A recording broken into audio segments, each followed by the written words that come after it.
Hello लोगोफोर, नोंथांमोनखौ फिन खनसेबाव आंनि बे गोदान भिडिअ'आव बरायहरनाय थाबाय। आसा खालामबाय नोंथांमोना भिडिअ'खौ मोजाङै जोबजासिम नायगोन होननानै। एक्चुअलि लोगोफोर, नोंथांमोना टाइटेल एबा थाम्बनेलाव नायना मिथिखाबाय जानो हागौ आं मानि सायाव भिडिअ' लाबोदों। स' लोगोफोर, आं दिनै मोनसे आबुं बर' सावथुननि सायाव आपडेट लाना फैदों लोगोफोर। स' लोगोफोर, नोंथांमोना नायनो इन्टारेस्टेड दंबा अन्नानै जोबजासिम नायलांबाय थाबानो जाबाय लोगोफोर। एक्चुअलि लोगोफोर, नोंथांमोना बेबायदिनो बर' सावथुन एलबाम आरो बर' सेलिब्रिटिस लाइफस्टाइलनि बागै आपडेट मोनबाय थानो थाखाय आंनि बे गोदान चेनेलखौ साबस्क्राइब खालामनो थाखाय बयखौबो गुरै खावलायनाय जाबाय आरो खाथियाव थानाय बेलनि आइकनखौबो अलाव प्रेस खालामना लानो थाखाय खावलायनाय जाबाय, जाहाथे आंनि गोदान भिडिअ'फोरा थाबैनो नोंसिनिसिम नटिफिकेसन मोनहैग्रोयो। एक्चुअलि लोगोफोर, बे फैनाय बर'नि मोनसे आबुं बर' सावथुननि टाइटेलनि मुङानो जाहैबाय मैना। बे मैना आबुं बर' सावथुना दायो पार्ट बाय पार्ट रिलिज जागासिनो दं लोगोफोर। स' लोगोफोर, नोंथांमोना सोर नायखो आरो सोर नायाखै आरो सोर नायनानै माबायदि मोनदों अन्नानै कमेन्ट सेक्सनाव खोन्थाहरबानो जाबाय लोगोफोर। स' लोगोफोर, बे भिडिअ'आ दायो पार्ट बाय पार्ट 1निफ्राय लानानै पार्ट 3 सिम रिलिज जाबाय लोगोफोर। स' लोगोफोर, दायो बे पार्ट 3आ रिलिज जानानै दंसै लोगोफोर।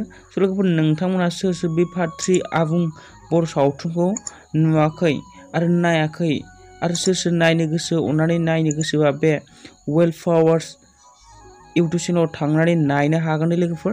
आरो नायनानै भिडिअ'खौ मोजां मोनदोंब्ला अन्नानै साबस्क्राइब खालामना होबानो जाबाय लोगोफोर, जाहाथे बिथांमोना बेबायदिनो मोजां आबुं बर' सावथुन मोजां मिउजिक भिडिअ' लाबोबाय थानो हायो। स' लोगोफोर, दानिया जों बे फैनाय बर'नि मोनसे मैना आबुं बर' सावथुनाव बर'नि सोर मुंदांखा आर्टिस्टफोरा बाहागो लादों, बिनि डिरेक्टरा सोर, प्रडिउसारा सोर, बिनि बागै एसे सावरायदिनि। स' लोगोफोर, बे फैनाय बर'नि मोनसे आबुं बर' सावथुन मैना बर' सावथुनाव बर'नि गोबां मुंदांखा आर्टिस्टफोरा बाहागो लादों लोगोफोर।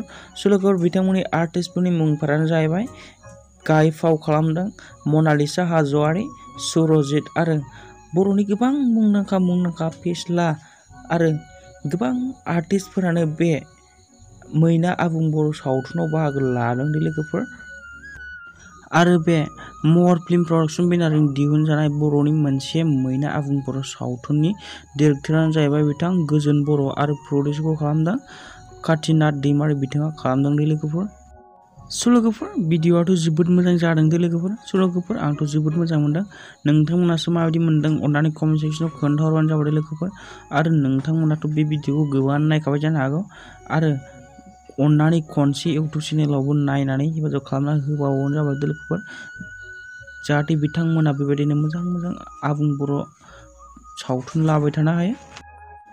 स' लोगोफोर, बिदिब्ला दिनै भिडिअ' बेखिनियावनो लोगोफोर। स' लोगोफोर, नोंथांमोना आंनि बे गोदान भिडिअ'खौ नायनानै मोजां मोनदोंब्ला अन्नानै लाइक, कमेन्ट, शेयार, साबस्क्राइब खालामना होबानो जाबाय लोगोफोर, जाहाथे आंबो बेबायदिनो बर' सेलिब्रिटिस लाइफस्टाइलनि बागै मोजां आपडेट लाबोबाय थानो हायो। स' लोगोफोर, नोंथांमोना भिडिअ'खौ जोबजासिम नायनायनि थाखाय जोबोद साबायखर थाबाय। बिदिब्ला बेखिनियानोसै लोगोफोर। Thank you for watching. भिडिअ'खौ बेखिनिसिम नायजोबनायनि थाखाय।